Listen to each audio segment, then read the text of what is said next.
Today I'll be reading from book 2 of You Matter. This is book 1 right here, and they're available, and we're going to raffle one off. So if you like it, get the first one, get caught up. Okay, so in You Matter, Frank Hogan attempts to kill Boston attorney Reggie Esposito after she loses his lawsuit. Frank isn't successful thanks to Reggie's paralegal, Chrissy Kramer. Book 2 takes place 5 years later. Frank's daughter is now 22 years old and looking to avenge her father's death. And what she plans to do is to infiltrate the law firm where Reggie works as a paralegal and find some way to ruin her life. This excerpt is from the very beginning. It's a work in progress. It should be out this fall. So this is chapter 1, page 1. I told you what would happen if you missed a payment. Now what am I supposed to tell Louie? Tony Capano, known as Big T in the neighborhood, growled the words. It felt as if his voice were scratching at Stephanie Antonici's ears. She wanted to block them out, block him out. I need one more day. My boss was out sick, so I didn't get paid. Heather Hogan's pleading voice made Steph feel sick. This was a never-ending nightmare. She hated hearing the fear in her mom's voice, hated what her life had become. 8 years ago, her dad took out a loan from the mob to buy a duplex. 5 years ago, their lives imploded when the duplex exploded. Faulty boiler. Her dad thought he could fix it. He was sued by the tenants, and his dumbass attorney lost the case. He went on a shooting spree to kill her, but some wannabe hero stopped him. When he escaped jail during a transfer and went to the attorney's house to finish what he started, he ended up getting killed. That's all her mom talked about, what a rotten failure he was, how he put them in this living hell of having to pay back the mob loan for a house they no longer had, how he couldn't even figure out how to kill the lawyer. For the last 5 years, they'd had to scrape together every penny to pay back the loan. 5 years of working crappy jobs, 5 years of wearing outdated, faded rags, and ignoring the half-whispered insults and eyes filled with judgment. 5 years of wishing for a way out. Her head snapped up when she heard her mom's shriek. Big T was dragging her out of the chair, and Steph jumped up to do something, although she had no idea what. He was a beefier mafia goon with muscles for miles. Stephanie, no! Her mom's warning came a bit too late. Steph was backhanded into the counter, head ringing.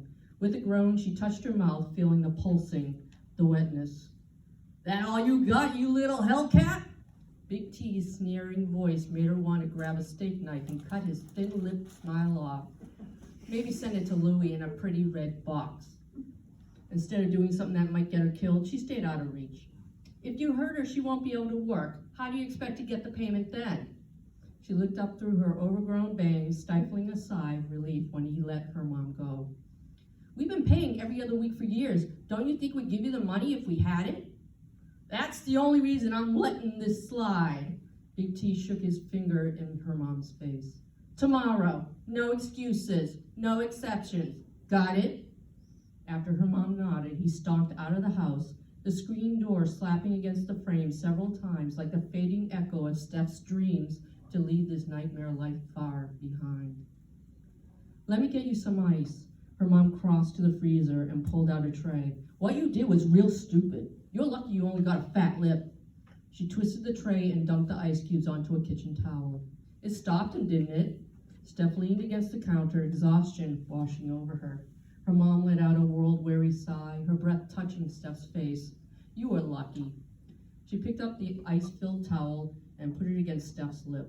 Steph held her mom's hand in place for a moment, squeezing it before letting go. With a smile that looked more like a grimace, her mom moved back to the table. Holding the ice to her mouth, Steph followed and slumped on a chair. How long are we going to be paying those goons?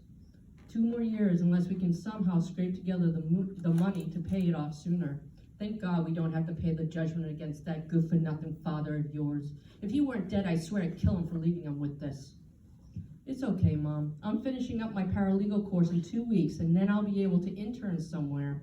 I've already applied to a bunch of law firms. My advisor said I should know this week where I'll end up. Are they all here in Chelsea? No. I applied to firms around here, like Chelsea and Revere, yeah. But also in Cambridge and Boston, where the big firms are.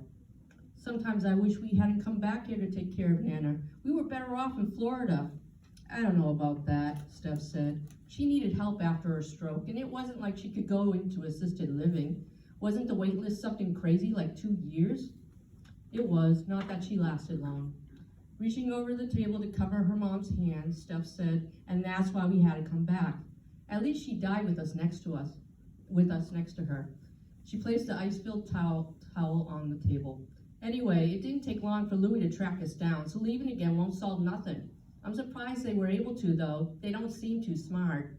Stephanie, you only know Big T. He's not that high on the totem pole. He's certainly not an enforcer. He does what he's told. I'm sure if those in power can't figure something out, they find someone who can. A knock on the door preceded a familiar voice. Anyone home? Come on in, Laurie, her mom said. Steph watched from her vantage point at the table as a curly-haired brunette entered. Laurie Kramer had gray hair at her temples and streaks through her short Brillo pad bob. She walked with her shoulders hitched near her ears, either to protect herself or undercut whatever she had to say, as if she were used to being ignored and dismissed. Not that she stopped offering her opinion. She reminded Steph of the mutt she'd found on her way home from work a few weeks ago, hunched over, barking for attention, and then shrinking back after saying her piece. She took the mutt home, and after promising to take responsibility, her mom allowed the pup to stay. Steph left the kitchen to get the dog, and when she re-entered the room, she nodded at Laurie in greeting. Oh, hi, Stephanie. I didn't know you were here. And is that the famous puppy you found? What's his name? Her name is Scrappy. You're a good girl, aren't you? Steph crooned the words while looking into Scrappy's intelligent brown eyes. She sat in the nearest chair and leaned forward enough for Laurie to reach. Her hair is so soft. What a cutie. So sweet. Laurie sat back with a small smile, looking a bit less beaten by life. She gazed at Steph, and her expression changed to one of concern. What happened to your face? Your lips all swollen. Wrong place at the wrong time. I'm fine. She looked down at Scrappy, who settled on her lap and closed her eyes. This little one takes the pain away.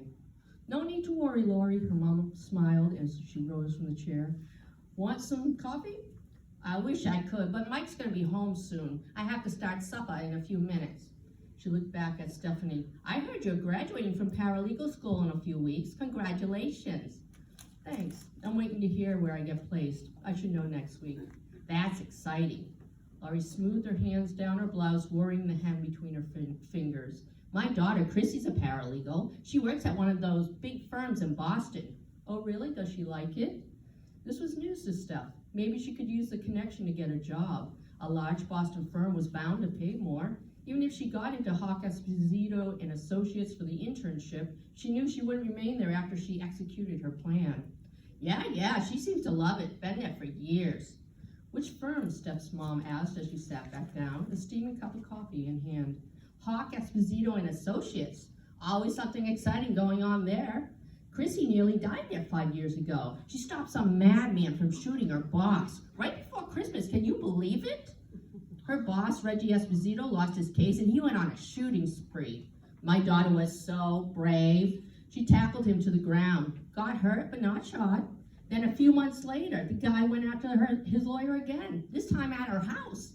The police ended up getting there in time. They killed him seconds before he shot her. Anyway, Laurie rose. That was all over the papers. Good luck on your placement. She walked to the door, turning to wave. See you later, girls. Once she left, Laurie's words, said in such a cavalier fashion, seemed to bounce off the walls, the ceiling, and the table before smacking Steph like waves against a corroding seawall. It was clear Laurie had no knowledge of the connection between who she called a madman and them. Steph and her mother stared at each other while her heart raced fast enough to rouse the pup, who whined and licked her cheek.